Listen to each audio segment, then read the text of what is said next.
Welcome to another edition of Two Steps Ahead Podcast. Two Steps Ahead Podcast, highlighting the stuff we've stepped in so you don't have to. That is, if you listen to us.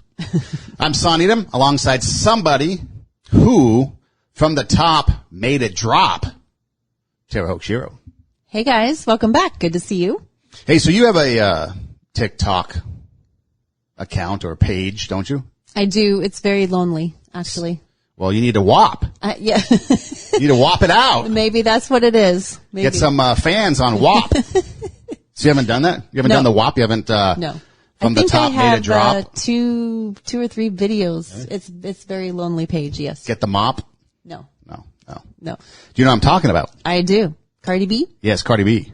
And from her song WAP, that's become a trend on TikTok. Now, you only have 3, but do you ever scroll through TikTok and see the different videos? Like, you've never wanted to do that trend where you throw the shoe in the air and then you kick it and then you're dressed kind of Jane, like plain Jane, and then you kick it and now you're like some glam gal? I've seen the trends, but I don't spend a lot of time scrolling through TikTok. I scroll through other social media platforms, but not TikTok. Dun, dun, dun, dun. Yeah. Not that one either? No, not that one? What about the Taylor Swift with the Romeo and Juliet, and then you push the camera, and then you do your dance or you walk? Didn't do that one either? No. Have you done any of these? No. Well, how about the what's your name? Where are you from? What's your drink when you get drunk? You haven't done that one? That's country music. I maybe have said that in real life, but not on TikTok. Not on TikTok. What about there is one that I do like. Okay, so I'll sometimes scroll through it, and like I said, there's all different kinds of things on there. Some of it's repetitive and gets annoying. Some of them are really good. Like I saw one time, a version, because the thing that to me makes it really kind of hard to watch is the same thing over and over. Yes. But what I like to look for is the unique and the creative one. So I know there's some rule in TikTok where you're supposed to watch the entire video, but if within 3 seconds, if I'm bored, gone. But so I like to try to see who comes up with the most unique version of this trend that everyone else seems to do. Mm-hmm. So there's been some unique ones that people have come up with. But like one person that I really like to follow is this gal who teaches ASL, which is sign language. And so she teaches the dirty word of the day. And if you're on YouTube or Instagram TV, you would see me sign that. And so, like, for example, she'll teach you dirty words and how to sign it. And so I'm learning how to, basically. And so you can't say what you just signed because that would be. No, this is dirty when you put your hand under your chin. I see. Okay. Like the top of your palm on your chin, or the back of your hand, I guess, on your chin, you wave at. Supposedly that's dirty from what I could think. Word is you kind of make your finger and then your other hand with like a V. You have to go to YouTube and see this, or Instagram TV. And then word of the day is, I guess you just take your arms like this. Okay. Nothing like a visual on an audio platform. And so anyway, so she'll teach some dirty words. And so now I can walk around and basically just be profane in sign language. But one thing that I did find was interesting is that if you are familiar with the old rock on sign, which you've done before, yes, I have. in videos and on the things that we have on Instagram. So you take your fingers and you have your pinky finger and you have your pointer finger and you put them up extended. And then you take your 2 middle fingers and you drop them and you have your thumb in. In the rock world, that's rock on. I think Dio was the guy. I think James Dio. I think his name is James. He was the one that I guess is kind of credited with the first one of doing it. But I've also learned that in sign language, that's a more common term for BS, like actual bull S. And so I'm like, yeah, rock on BS. And then there's some other things too that I just. So if you want to call people out for yes. BS, you just do that. I might do that. Start doing that to the TV screen. Yes, and so you don't have to use profanity. So you know when you're driving. Oh, there's other ones too. So instead of like flipping people off, I know how to sign without using the flip off sign. You know, tell people to very handy. F off. Very handy. So there's a lot of cool things. So I like that one a lot. Another one that I kind of enjoy watching, although it does get redundant because there's only so many ways you can remove a beehive or bee colony. Mm-hmm. But I've learned that, you know, if you see a bee, like honeybees, mm-hmm. they're usually passive. If you approach them passively, I don't recommend you do it. But the whole key was, it was funny because she'd scoop them up and she'd put them in like this makeshift porta hive that she's going to then, you know, transfer them from their location, their current location, to a new location. But the thing is, it's funny because once you find the queen, She'll put the queen bee in this like special little carry case. She'll put that in the portable hive, and then just automatically the bees just go to it. Right. So once you find the queen, you put that in there. Right. There's another one, a tortoise. It's like a 40-pound tortoise. And so it'll just like have like random. So again, it's boring because you can only do so much with a tortoise.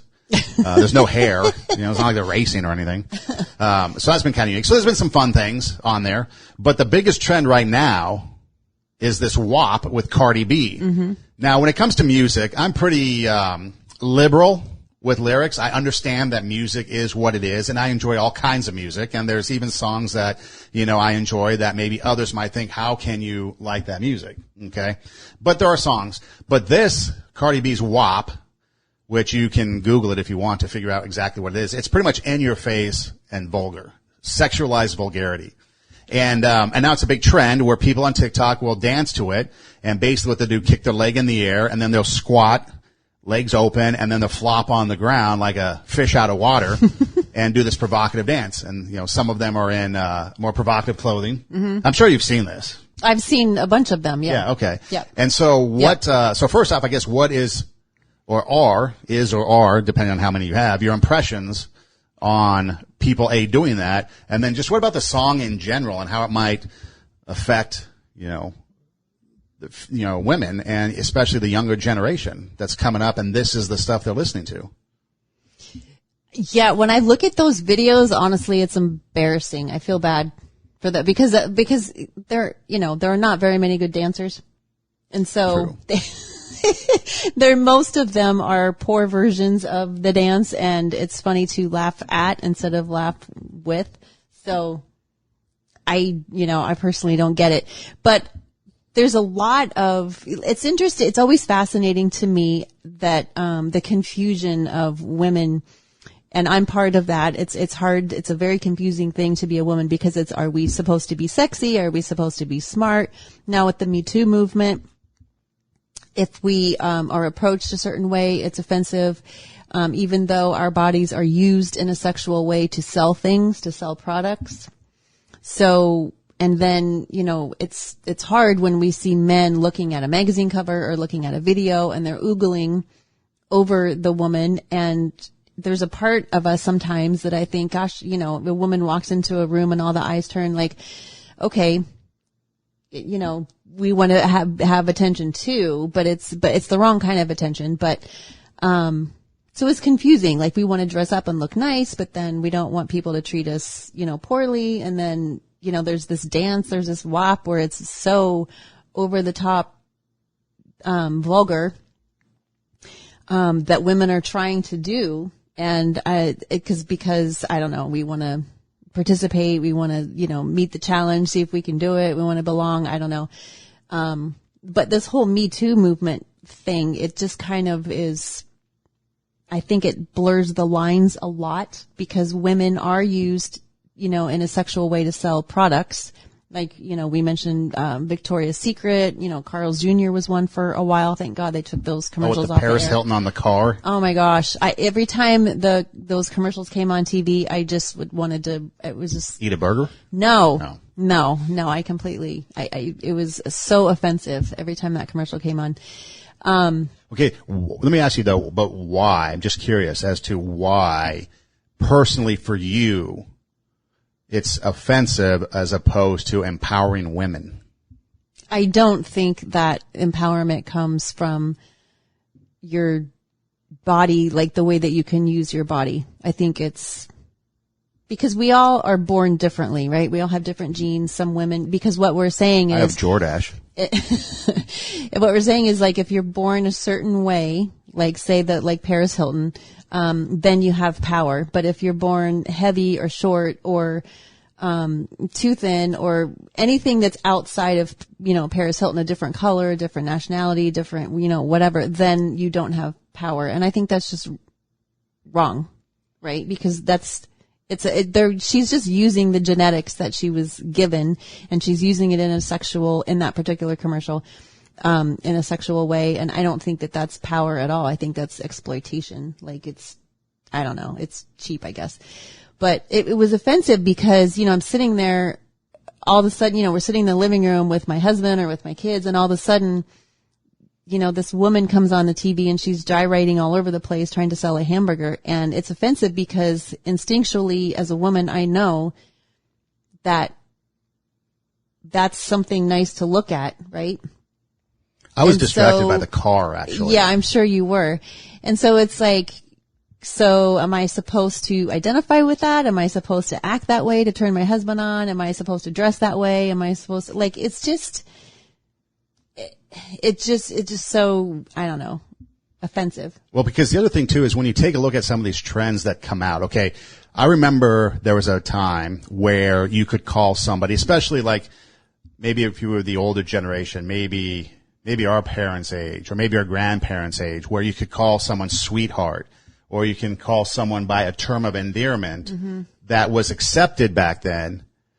But now today it's not. Okay. So for example, let's say how many women are on there doing the WAP on TikTok, but then if you see them at the office, say, hey, sweetheart, how's it going? They're going to get upset and mad. Well, exactly. Yeah. We're giving mixed messages. We're saying we can be the sex object and look, I'm going to dance this dance to this vulgar song. But then don't treat me the way that I'm dancing. Don't talk to me like that. Like I don't. That's a talking out of both sides of your mouth. Okay, so you didn't WAP. When twerking came out, did you twerk? No. You didn't even twerk? No. See, it's interesting because when you take a look at from twerking, which is actually pretty innocent compared to this, how we evolve over time, and we seem to get progressively worse. I mean, you think back to early music, okay, maybe in the 40s, where you have people suit and tie, or maybe they're dressed in a formal gown and they're performing. And then, Elvis comes along, Elvis Presley, and he starts gyrating his hips and it becomes all scandal. Yeah. That's the worst thing ever. And then you have, Jim Morrison of the Doors, doing his thing on the Ed Sullivan Show. And then I think at one point, he dropped his trowel at a concert and incited a riot. And so then, we seem like to be progressively getting worse and worse. But yet as our actions tend to be getting worse and worse, our demand is for more respect or for more equality or for more empowerment or for more whatever. And it's almost like our actions and our expectations of what we want and demand are going in opposite directions. Yeah. Yeah, I would agree with that. And I think the twerking or the WAP, right? Yeah, WAP. WAP down. All of a sudden I had, brain fart. The WAP dance it's a call to action. Right? Yeah, pretty much. It's a mating call. It's a call to action.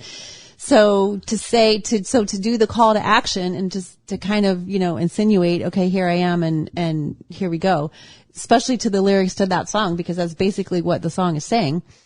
So I think it just sends a really mixed message. And the Super Bowl show again, was, same type of thing. It's like a call to action.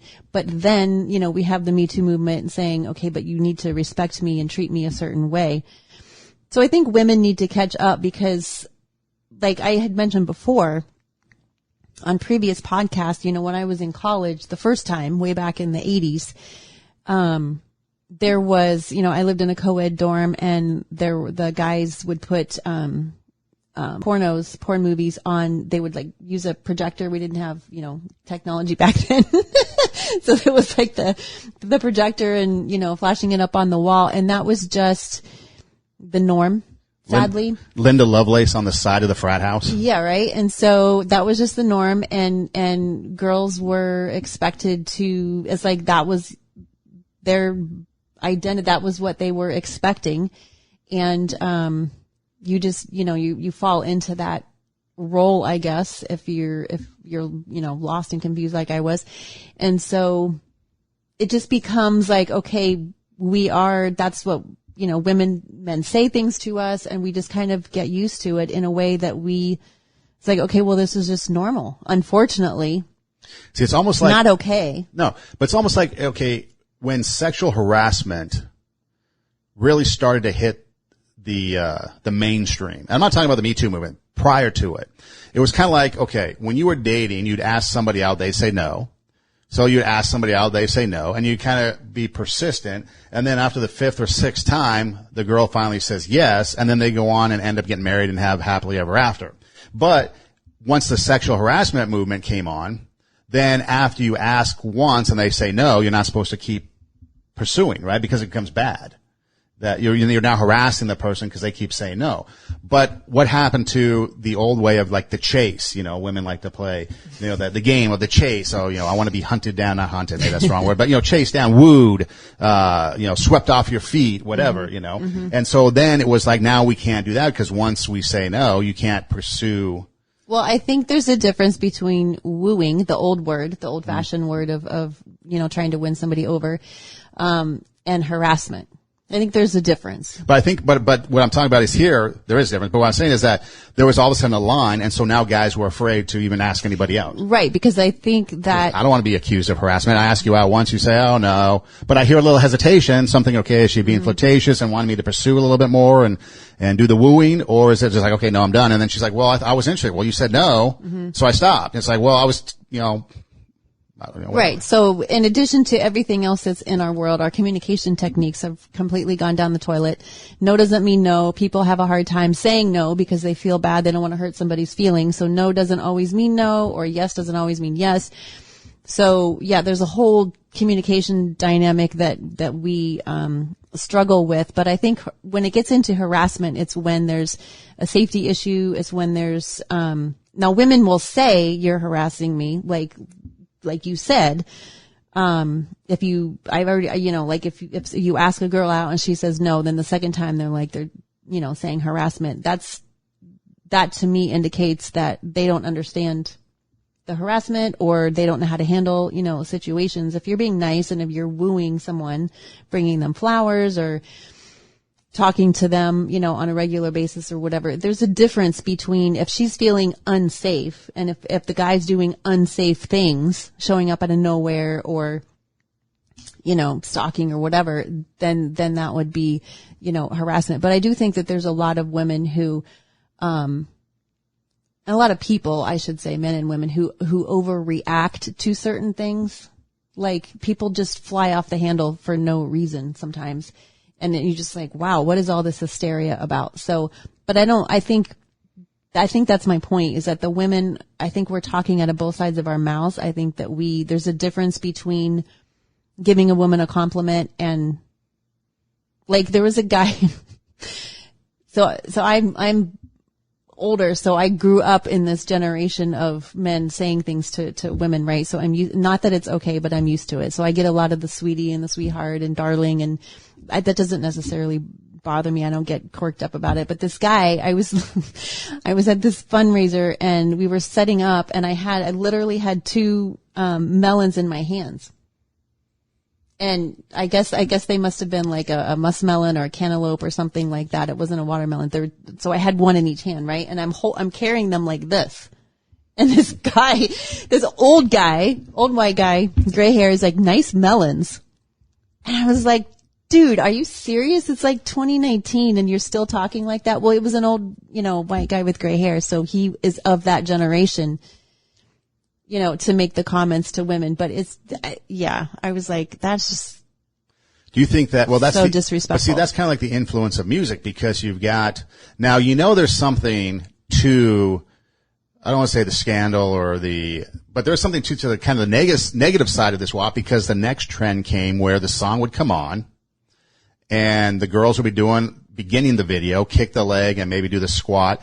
And then their boyfriend or significant other hears it, comes running in, throws a towel or blanket over the gal, drags her out of the room, or the girl pretends to pick up weights and do squats or mopping, or they do something else. So obviously there's now a trend that has ticked to an alternate version. You don't want to get caught doing this. So obviously that kind of indicates that, there might be something a little bit risque to what we're doing, because we don't want to get caught doing it, and the boyfriends hear it, and so they run into the room and they try to get the girl to stop, and stuff like that. But do you think there's some sort of, because of the music that influences us, how much of an influence do you think that type of thing has on the younger generation that is huge into like TikTok and music? I mean, let's not just pick on Cardi B. Post Malone. I was going to when I post on Instagram pictures, it's usually attached to a music, like a music slide, or there'll be some piece of music to just kind of mix it up a little bit. And someone suggested Post Malone and Rockstar. And the first thing, lyrics out of the gate are something about, banging hoes and popping pills. Okay. And so again, you got the generation today that has the direct download straight to consumer style of purchase. You can put anything out there. Before, you used to have to get your song on the radio, and then that would generate exposure that would then equal radio or record sales, right? And so there'd be the radio edits. So if there was kind of like a song that wasn't quite fit for radio because radio had decency laws and the FCC had, laws that prohibited things being put out on the airwaves. So you'd have this radio edit that was a clean version, even though no profanity even. And nowadays it goes straight to the consumer, so you can put anything out there. And so that buffer isn't there anymore. I remember back in, I think it was the 80s, Tipper Gore, Al Gore's wife, as the story goes, was walking by her daughter's room, and I think it was 2 Live Crew was playing. And she heard these lyrics and she's like, what is this? And so it became a huge thing. 2 Live Crew called it a scandal and other people called it a good thing. And there was a fight in the music industry. The end result went to Congress, had all these Senate hearings and stuff. But the end result was the explicit parental advisory sticker got put on these albums that were deemed explicit. Now, at the time, it boosted revenue sales for the artists, so it helped them. Right. But the flip side was, and now parents and people knew that this stuff was explicit, and that now, and I think even iTunes today has the little icon that says this is explicit. You can choose either version. Yeah. So there's still some, but that was something that came out of it where, okay, there wasn't necessarily the censorship of it, although I think that's what she tried to do, was ultimately censor it, but there was a form of modification that came out. Okay, parents, here's a warning. If you don't want your kid listening to this, take note. If you don't care, whatever. And so something came out of that. But nowadays it's like, people just have your even your Spotify, whatever. Go to your phone, the phone, you have your YouTubes, whatever, and you get the music directly and then the video that accompanies it. I mean, think back to like Frank Sinatra. We were talking prior, Frank Sinatra's Strangers in the Night is basically talking about a one-night stand. And you had mentioned in our conversation, what if that was today, the innocence of that song, even though it's not so innocent, instead of having a guy in a suit like Sinatra, old blue eyes, crooning in the crowd, singing, what if it had a modern day video to it? How would the reception be? It might be completely different if there was a, risque video or acting out, because in Frank Sinatra's day, you can kind of imagine in your mind whatever you want as you're listening to. Now we have, video, and we can see the acting out of the lyrics and the artist perception of how they want to present the song, and sometimes the video is more graphic than the words. Can imagine WAP being right. Well, I know. Video. There's no way that could be a video or ever on the radio. So I don't even know if I haven't even checked to see if there is an actual video of the song. I would imagine there has to be, because nowadays everything's video. Yeah, I don't think so. I think I saw that it has a bunch of downloads for the audio, but there's no video to it. But see, okay, so you go back, you mentioned videos. Obviously, so the 80s, I think MTV came out in the early 80s, 80, 81, something like that. I saw the very first Friday night that MTV was ever on the air. First video on MTV. Do you remember? No. The Buggles video killed the radio star. Was that what it was? Okay, so I saw it, but I don't remember what it was. So back in the 80s, you would watch. I remember Duran Duran, Girls on Film. Yes. Was very scandalous. And I never had cable growing up, MTV, so I'd missed out on all that. But I remember just hearing this buzz about Duran Duran, Girls on Film. I watched that video today. And it's like, what? Okay, I mean that's like tame. But I remember the 80s, the videos there were just like some random stuff. Okay, if it was a rock band, you probably had like an on-stage live performance feel to it with some backstage stuff. So like, the hair bands of the 80s. Sometimes, but there was some weird. But that was the other thing. Yeah. The other videos were just like kind of randomness, whatever. I remember, weird. I think, Duran Duran, I'm not sure if it was Simon Le Bon or one of them, was talking about making a video, and like there'd just be like some random horse walking down the street, and then there'd be like some fabric that would flutter, you know, and it's like, it has nothing to do with the lyrics per se, right? It's just like all this kind of randomness. No idea what they were doing back then. As they're trying to figure this out. But now today it's very image and very lyric focused when it comes to it. And the imagery that you're seeing matches. And so so at the time when you had something like, a music lyrics, people maybe might not have known what the lyrics were, but now when it's reinforced with the visual, it makes you wonder like, okay, how much of this visual is being impacted more so than maybe the lyrics? Mm-hmm. And you know, a funny song, my husband loves that song, Drunk on a Plane. Okay. Not because of the song, but because of the video. For some reason, it cracks him up. He just thinks it's hilarious. So had he not heard that along with the video, he doesn't like when it comes on in the car, he's not like, oh, here's my favorite song. It's not like that. But when the video comes on TV, for some reason, it like cracks him up. And now all of a sudden the song has all new meaning because of the video because it's hilarious. Well, the other thing, take a look at genres of music. Okay. So there's different genres of music. And when you take a look at, let's say, country music, for example, you have a lot of drinking, a lot of breaking up, and a lot of trucks. Mm-hmm. You know, primarily, those are the three main things. You might once in a while get something else in there. Kick the dog, drink a beer. Right. Yeah. And that was the added joke. You remember backwards masking where like you had to spin the record backward to hear messages from the devil? Supposedly, yes. So the joke was always with country music, you spin a record backwards and the guy gets back together with his girl, he becomes sober, and he gets his truck back or whatever. That was like the joke. Because that's what country music thing was. But when you take a look at the different genres of music, it's interesting how like country music is a little bit more innocent, although there's still, you know, things in there. Yeah. But it's not so in your face. Mm-hmm. You take a look at rock, and depending on which group, you know, when you go back to the 70s, the lyrics were more described in maybe everyday type things. Mm-hmm. You know, as far as Take It Easy or Hotel California, you know, there's the music, you'd have to go into the meanings. Mm-hmm. Okay, what does this actually mean? You think of Don McLean's American Pie, for example. That's the biggest song that a lot of people are like, okay, what does each line in this song mean? Which line is he trying to say in his messaging? But it's disguised in lyrics. Today, it's just right there in your face. There's no, what does this mean? It's like right there. Some of them. Taylor Swift's new song is, everybody's like scrambling to figure out what it means. It's about the house that she bought in Maine and about the occupants, the former occupants. And so it's kind of coded, you know, the way that she. So there are some, like the Cardi B song, the WAP is definitely in your face. There's nothing to wonder about in that song. It's just right there, you know, out there. I miss the songs from the 70s, like, what did you that? Like Take It Easy? Yeah. Hotel California. Yeah. Standing on the corner in Winslow, Arizona. Such a fine sight to see. So I always go to the Seven Women on My Mind. Lord in a flat. Which one? The lyrics, you know, you say standing on the corner, mine goes to the 7 women on my mind. Yes. And it's like, okay, dude, you need to seriously consider, if you have 7 women on your mind, dude, I can't imagine what life would be like. 2 that want to own me, 3 that want to stone me, 1 says she's a friend of mine. Like, yeah, he's got a complicated life, that guy. But the whole song is I think, right? It's not about driving. Trucking and driving and supply and demand. Innuendo and it's all sexual innuendo. So yeah, it's. Which is funny because if you go and you actually look up some of the meanings behind some of these songs,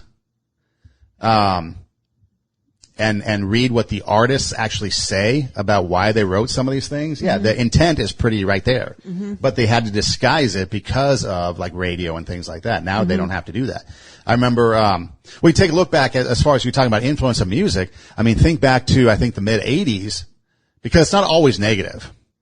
And I don't want to crap on music because I like music. And like I said, I'm pretty liberal when it comes to music and what I listen to. I listen to all kinds. But you think back to, the 80s, I think it was 84, when Do They Know It's Christmas from Band-Aid came out, and Bob Geldof, I think his wife at the time, Paul Yates, had the idea of doing a tribute song or a fundraising song, a charity song, to raise money for famine-stricken Ethiopia.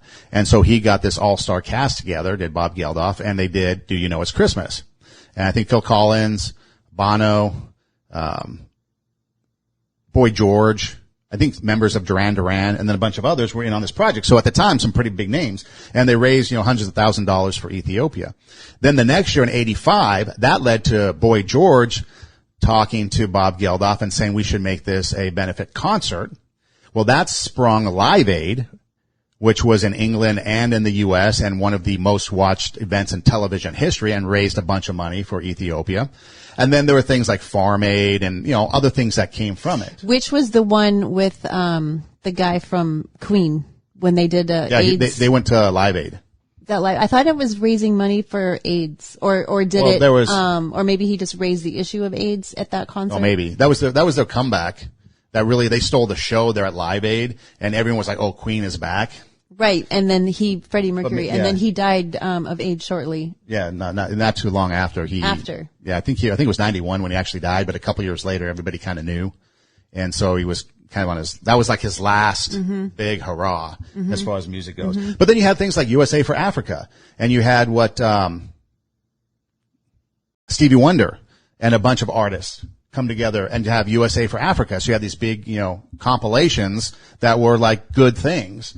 And that was a positive influence on things. And then you had people that would even sing about, like you talk about body imaging. You mentioned Victoria's Secret's Angels and how they were supposed to be very skinny and very maybe tall, and just the modeling world, was the Cindy Crawfords and these, Elle Macphersons, these tall, slender people. And now they got into, more diverse, but even people would sing songs about, it's okay to be you.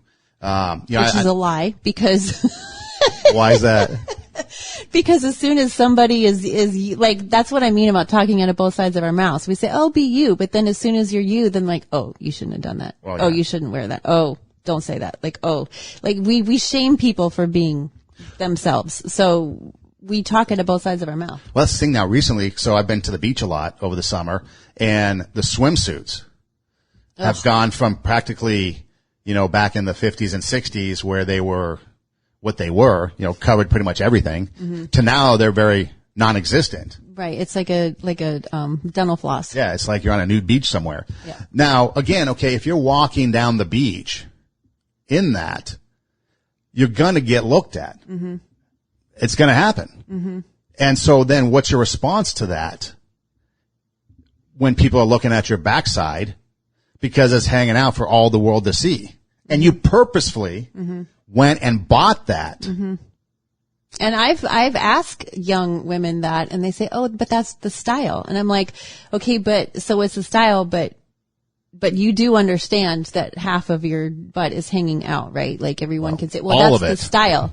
That's they're not connecting the dots between what people are thinking of them when they're wearing those types of bathing suits. Right. And see, and that's what I'm talking about, because you say that's the style. And a lot of style that we get today comes from the music world, athletes, the influences of people. And we've talked about influences before, but you take a look at the music specifically, since that was what we're kind of focusing on, and you look at the dress. Remember Madonna? How everybody looked like Madonna in the 80s? All those like bracelets and things. And then, they had the mesh or whatever was the netting and, everything else. I mean, or what about, Pat Benatar? How many Pat Benatars were there? I think the movie Clueless. Yeah. I think it was Clueless. One of those movies even joked about it. There was like 3 Pat Benatar looking girls in the school. Yeah. Like, that's that Pat Benatar. That's 1982 Pat Benatar. Yeah. That's 84 Pat Benatar, and that's 85 Pat Benatar, and they all pretty much look the same thing. Yeah. But it influences. Yeah. And when you have younger people sitting there being influenced by this, okay, you talk about women. Okay. So if you have women that are on the beach wearing pretty much nothing, and you have guys that are listening to music, okay, that is basically saying that they're objects and they're sexual objects. So the girls are like, this is the style. Guys should know better. But yet they're listening to music, and the guys that are artists that are singing, hey, these are sexual objects, do what you want with them. And there's plenty of songs out there. I don't need to bring any examples up. There's plenty of songs out there, just Google it, that objectify women in a sexual thing. Okay? So now you've got these mixed messages. Then you have the moral people, you shouldn't, sexualize girls on the beach because But the influences are the same. The girls are saying this is the style. Mm-hmm. The guys are like, this is the style. Mm-hmm. And now there's confusion everywhere. Right. And then we don't like the atmosphere that we've created. And then we have to deal with the aftermath of it. Right. And then we have to deal with the aftermath. So yeah. Yeah. So we're kind of, we're very schizophrenic in our society. We talk out of both sides of our mouth, and it's confusing for women because we want to be noticed. We want to be liked. We want to be paid attention to, and a lot of times we are trained through the media, through advertising, through movies, that if you look a certain way, then you will get attention. And the reason, we're trained by that, by watching the guys' reactions to women that walk down the beach, to women that walk in the room. We're sitting with them when we're watching, movies or seeing commercials or whatever. We see the reaction, and then the expectation is, well, okay, we have to look like that in order to get on the cover or in order to get noticed or get paid attention to. And we've talked about this before, that that's just kind of like the wrong way to get attention, but that's what's drilled into us. Like, we're just groomed that way. Our eyebrows should be a certain shape. Our makeup, should be a certain way. The color that we're wearing this season should be a certain, color. You can't wear white after Labor Day, which is coming up. I know. Well, in California, is that not the rule? We do. We kind of break that rule because it's still hot here for a long time. But you're right. You're not supposed to wear white in between Labor Day and Memorial Day. Once Memorial Day comes, you can wear white, not after Labor Day. So we have all these rules that we fit into. So then when we say just be you, oh, but you're breaking the rule. You're wearing white. Well, I'm me. Like, I want to wear white after Labor Day. And so we don't really believe that when we say just be you, just do you. So that reminds me of a song. I think it's 3 Doors Down. Let me be myself. And the lyrics go, just let me be myself. Let me shine in my own right. Mm-hmm. And let me be myself. And basically the subject of the song, which I'm sure is written about the band, but they are trying to live up to somebody else's expectations and standards, and it's usually in a relationship probably. Mm-hmm. And it's like, no, just let me be me. And when they break away, it's like, let me be me, and they realize that by being me, they are now free to be themselves. And I kind of like that song because the simplified message, you can take that to the extreme like anything, but the simplified message is be yourself. Mm-hmm. And you're probably going to be better than having to. So the girls in the bathing suits on the beach with half their stuff hanging out. Oh, that's just the trend. But are they comfortable in it? What about, the girls that maybe might have bigger booties than mm-hmm. some of the other ones, Maybe their bodies shaped differently, so you really can't fit in that, Mm-hmm. And so I'll see all these different body types out there trying to conform to this one thing. Mm-hmm.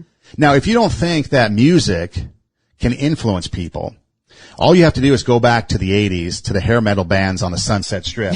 Everybody, guys had long hair, had the Aquanet. Yep. They all were skinny jeans. The guys today thinks that the skinny jeans they invented them. No, the 80s had the skinny jeans on the Sunset Strip before anybody. You had, the open chest with the chains hanging and all that, And so music does influence people because it goes back to, we talked about Madonna, but even on a greater trend, the hair bands of the Sunset Strip, everybody looked like it. So that's the influence that people had, You had the Motley Crues and you had the Def Leppards. I mean, how many people had the Def Leppard, cut up jeans, mm-hmm. Or whatever. Take any music group. And so the influence of music is pretty big. Now it hasn't always been bad. Like we mentioned, there have been some few things that have been good, like, Band-Aid and went to Live Aid, some other things. There have been some people that have been talking about, topics that have been really good, raising awareness for certain things. Mm-hmm. But what about music? And I hesitate to use this, but I think he's a great example of what I mean. People that have put out good music, but maybe their personal lives haven't been the best. And I guess the best way to describe it is Michael Jackson. Okay. Mm-hmm. Now there's been a lot of scandal and controversy around him and things that have gone on mm-hmm. about his personal life. Okay.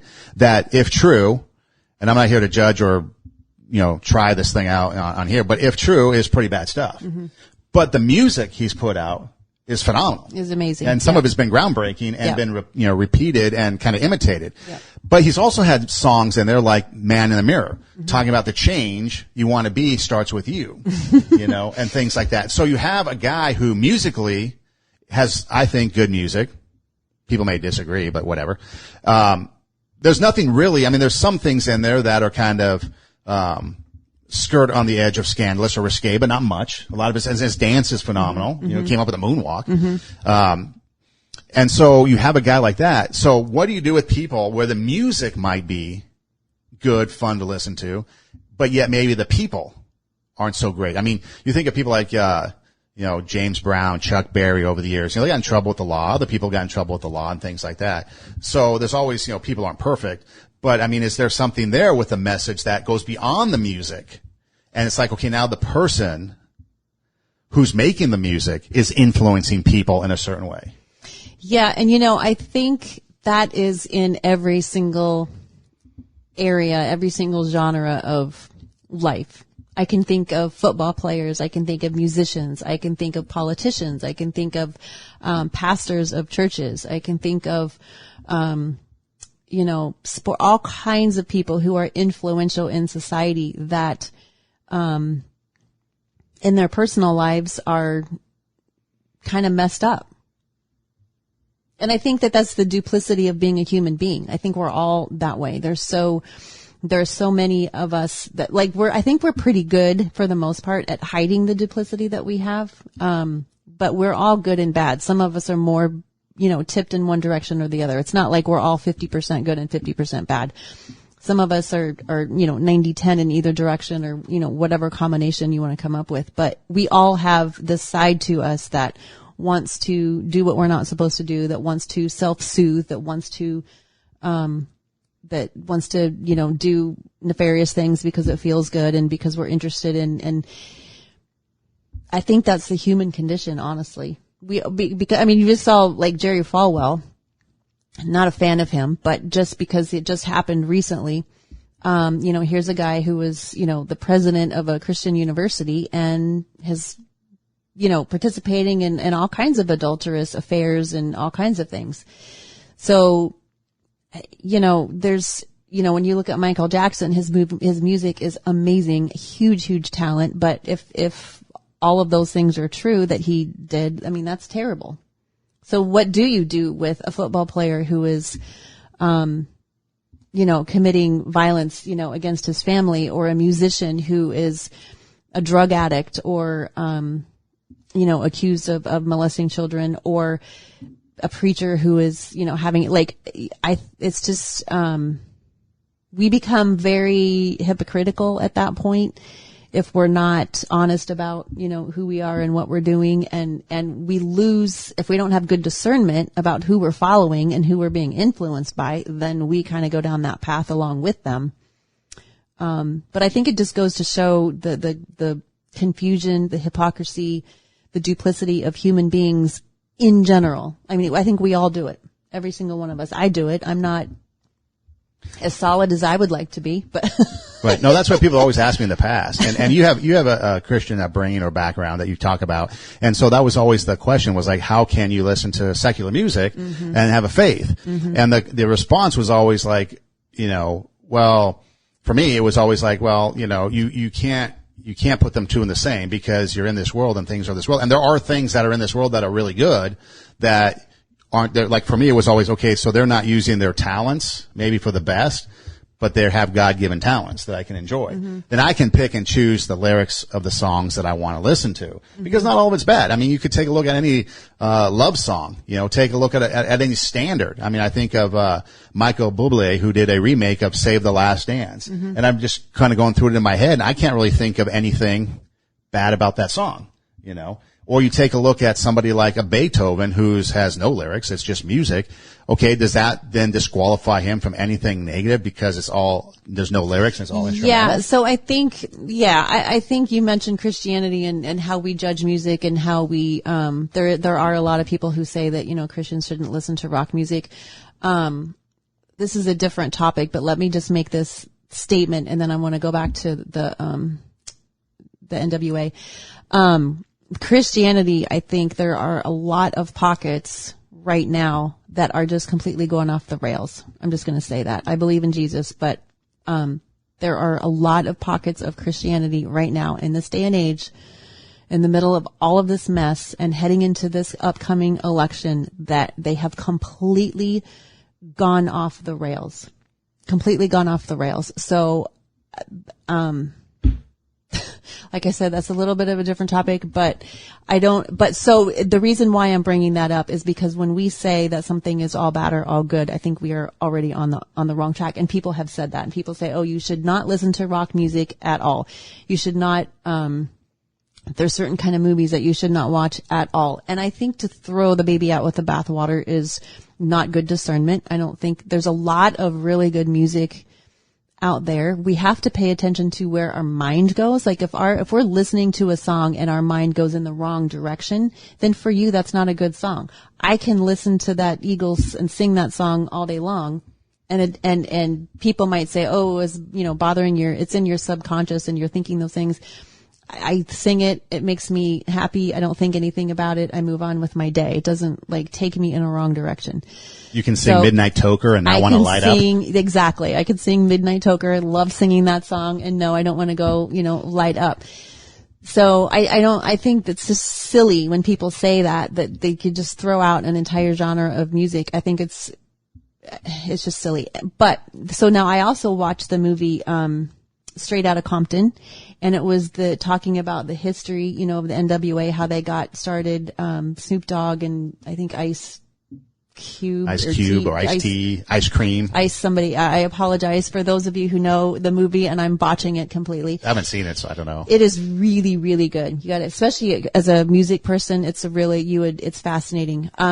But so some of their lyrics, the NWA, it was a big scandal because they were saying, F the police, but when you watch the movie, you understand where these lyrics came from. So I remember the controversy and the scandal when the songs were coming out. I was like, oh my gosh, there's this group that's, talking about the police and singing about, having violence about the police and, this is just really wrong and, whatever. And when you hear it just in that setting, it's like, oh my gosh, that sounds horrible.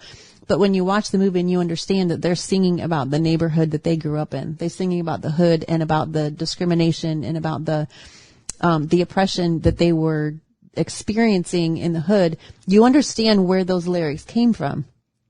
And so at the end of the movie, I was like, okay, I get it. I understand where they came from, and I'm actually okay with it. Not because there should be violence against police, but because it's a historical music and poetry and writing are historical records of our life, of what we're going through. The romance songs, I guess, I don't know if we could say WAP is in there. I don't know that that's necessarily a historical thing, but I guess that is where we are right now. This vulgar, sexual, in your face, lyric, I guess. But I wasn't, I was okay with the fact that okay, I understand where NWA got these lyrics, I understand why they wrote them. I understand, the pushback that they had. Now, a white kid in a privileged neighborhood who's never had any inkling of racism or trouble with the police or anything like that, and he's singing the lyrics, F the police, that I have a problem with. Because that was not his experience. And so commercializing it to people who don't have that experience and who didn't, and that wasn't their point anyway. The NWA was just singing to their community. They had no idea it was going to explode, worldwide. But, so yeah, I have a problem with a white kid singing those lyrics. And again, not that I should think that there's violence against the police. I don't think that at all, because we're living in horrible, horrible times. I'm just saying that I understand where the lyrics came from. And so sometimes we have to look at lyrics in their historical context. Sometimes we have to put it in okay, now where is this coming from? Why is this, we can't just dismiss something at face value, I think is what I'm trying to say. Well, a lot of people write songs, from experience, and especially all the breakup songs. You think of, Every Rose Has Its Thorn, keeping on the theme of the hair bands. Bret Michaels wrote that song after he called his girlfriend and heard another guy in the background. Right? So it's a personal experience, right? People like the poet needs the pain. Ouchie, right? ouchie, yeah. So you write from personal experience. You know, you mentioned going off the rails. It reminds me of Ozzy Osbourne, who was probably during his heyday was probably one of the guys that was probably vilified the most. Yeah. But going off the rails on a crazy train I is the love lyrics. that song. And it's like, and who's Ozzy? Here's Ozzy Osbourne talking about, learning to love and forget about hate. Yeah. So people dismiss him, and I'm like, dude, that's like has the coolest message ever, besides it's a cool song. But it has like what he's talking about, you know, forgetting hate and learning to love, and it's like this is coming from the most vilified guy of rock music, probably of one of all time. Yeah, and I love that song. It's the other reason why, well, here's the other thing. The other reason why I bring up Christian music is because there's a lot of, that was the thing. It was like, why don't you listen to Christian music if you like rock, or listen to music that's going to influence you for the good? And it was always like, well, it's not the same. It's not the same. Well, for me, like in the rock world, for example, there are bands like Skillet. Mm-hmm. Like I love Skillet. I mean, it's great music. It's positive, and you get the same rush. Mm-hmm. Coming out of it as you do listening to any other rock song. I mean, you just get an extreme rush. And when you go, I love their concerts because they're like the best I've ever been to. You listen to other ones, like I remember Petra growing up. There'd be Petra, and again, another rock group. And I think Korn, the modern day Korn, is like, Brian Head Welch. Right. He now has, more positive direction music In his songs. Right. Yeah. And so there is music out there that if you like the beat, if you like the rawness, if you like that, you could probably find it, and you're concerned about lyrics. There's music out there that you can find to match what it is that you're looking for with probably more of a positive content. Mm-hmm. You know, you think about, like I said, anywhere from, the mid 80s and into today and now, and a lot of stuff is even more mainstream. I think, Stryper, which was known as a Christian rock band, they were always just upset with the Christian rock band. They were just a rock band who were Christian. That was the way they viewed it. Right. They didn't view it as anything. And so if you take that approach to it, there's a lot of music out there that has positive. There's a lot of people who are musicians who are Christian. Not in the Christian genre. They're in the pop and the rock and all the other genres, but they just happen to be. But so you can find it. So there is people that are out there that are saying, well, I need to listen to this because I like this style. Yeah, I might not like the lyrics, but I like this. There's probably a lot of things out there, that you can find that's similar to what it is that you prefer.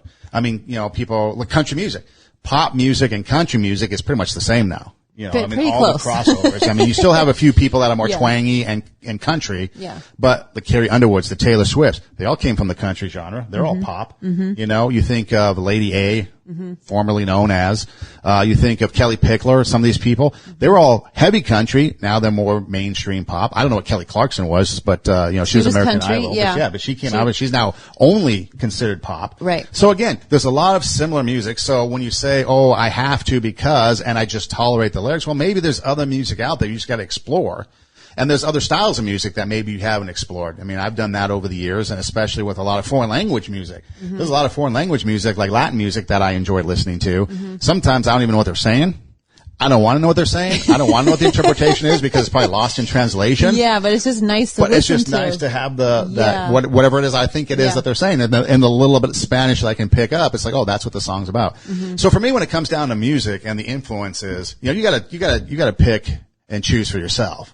It comes down to, so if you like WAP and that wants to be your influence, more power to you. If you think that is a bad thing, well, just turn it off. If you think it's a bad influence on others and you want to take action, well, I guess, maybe something good comes from it, like what, Tipper Gore did. You had the advisor thing. I don't know, but the thing is that, there's always going to be music. There's always going to be the influence. And I'm always hoping that there's going to be good music put out there, because there's been times where there's been nothing but just bad music. I'm not talking about. There were a couple decades that I think the 90s. Are we referring to the 90s? mid-90s, the early to mid-90s, yes. That was pretty bad. 90s, the 90s were pretty rough, especially the early. Yeah, it was like the desert. 90s. Yeah. So there's always been kind of some bad. I've found some gems in there, but there's been some bad music along the way. My go-to is the 60s and 70s rock. That's pretty much, if I'm going to go, pick a playlist, I ask for the 60s and 70s rock. My new favorite artist right now, and there's some songs that can go either way, but it's Ava Max. Ava Max. You gotta I'm gonna search her up. Yeah. But that's kind of like my new favorite, most anything she's been putting out the last 4 or 5 songs, Sweet But Psycho, King and Queens, a couple things like that. The last 4 or 5 songs I've gotten from her, I've enjoyed. So she's like on my new, I'll have to my look new her up. artist. She might not even be new. I don't know, but I've just recently discovered her. But yeah, so anyways, just, so the music does influence. And so you just got to check how you want to be influenced, and then you make the decision. And I think it's like with anything in life. There's movies and books and music and magazines and all kinds of things that influence us, and we just have to decide the kind of people that we want to be, and then whatever it is that we're consuming should probably be putting us in that direction. If it's taking us in the wrong direction or causing feelings in us that we don't want, then turn it off. Don't look at it. Don't read it. So I got the next TikTok thing for you to do for your. Okay. You need to look up chicken wing, hot dog macaroni, and check out those videos. You might be able to do one. Yeah, I'm pretty sure I'm not going to do that. All right. No, I want to see you do it. You're the TikTok. Now I'm going back to the dirty words of the day for ASL. That's what I'm sticking to. Yeah, I want to see you doing the chicken wing on TikTok. Hey, we are, speaking of, I don't know, chicken wings, but we are 2 Steps Ahead Time for podcast. lunch. Highlighting the stuff we've stepped in so you don't have to. Hey, you can find us on Instagram at 2 Steps Ahead, TWO, 2 Steps Ahead podcast. Now, if you go to the link in the bio, you click on it, you'll have some options. Options to listen to the show, like on Spotify and Pandora, SoundCloud, Google, even iHeartMedia. You'll have options to view us, like on YouTube. So you can click on those options and it'll actually take you to these pages. There's a swag shop. So if you click on the swag shop, that'll take you to our merchandise page where you can buy merchandise. So there's different options there for you to be able to do different things. It's a link tree. And so you just go to TWO, 2 Steps Ahead podcast on Instagram, and you can, click that link tree and a bunch of options come up. Or you can just Google search 2 Steps Ahead podcast, TWO, and we pop up. My personal Instagram is at Edem Rocks, EIDEM, ROCKS, EIDEM, ROCKS. I have the same link tree. A couple different options, but again, you can find everything you want there. Your Instagram is? My Instagram, I am at Tara Hoke Shiro, TaraHokeschiro. And I also have a link in my bio that will take you to my website.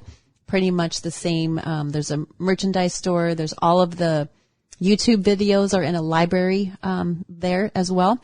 And I also have a blog that I write in addition to the stuff that I post on Instagram. Yeah. So it's not at WAP Queen? No. Oh, okay. Terribly awkward maybe, but not WAP Queen. Okay. Yeah, no. Hey, thanks for listening. Do tell a friend. Let yourself be great. Take your passion. Make it happen. Be kind and don't be an a-hole. We'll see you next time.